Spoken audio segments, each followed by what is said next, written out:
ভারতে তৈরি সর্দি কাশির সিরাপ খেয়ে সম্প্রতি গাম্বিয়ায় ৬৬ শিশুর মৃত্যু হয়েছে বলে ধারণা করছে দেশটির চিকিৎসা বিভাগ।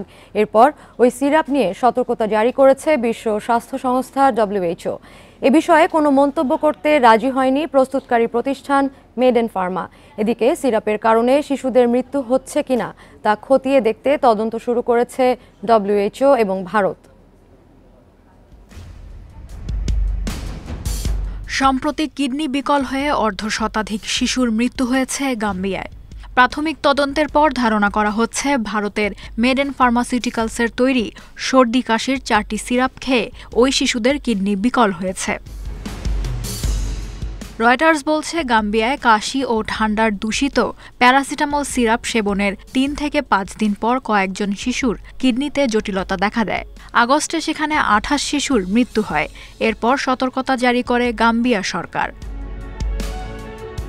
1 মাসের ব্যবধানে মৃতের সংখ্যা দ্বিগুণ হওয়ায় সম্পূর্ণ নিশ্চিত না হওয়া পর্যন্ত এই সিরাপ ব্যবহারের বিষয়ে সতর্কতা জারি করেছে বিশ্ব স্বাস্থ্য সংস্থা। এদিকে ওই 4টি সিরাপ পরীক্ষা করে সেগুলোর মধ্যে অস্বাভাবিক মাত্রায় ডাইথিলিন গ্লাইকল এবং এথিলিন গ্লাইকল রয়েছে বলে জানিয়েছে বিশ্ব স্বাস্থ্য সংস্থা। এরপর প্রস্তুতকারক ও নিয়ন্ত্রক সংস্থার সঙ্গে যৌথভাবে তদন্ত শুরু করেছে WHO। মেডেন ফার্মাসিউটিক্যালসের তৈরি ওই সিরাপ যেন অন্য কোনো দেশে ব্যবহার না হয় সেই নির্দেশও দেওয়া হয়েছে।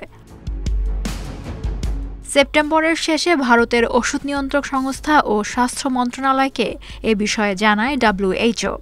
এরপরই তাৎক্ষণিকভাবে হরিয়ানা বিভাগকে সাথে নিয়ে ভারতে তদন্ত শুরু হয়।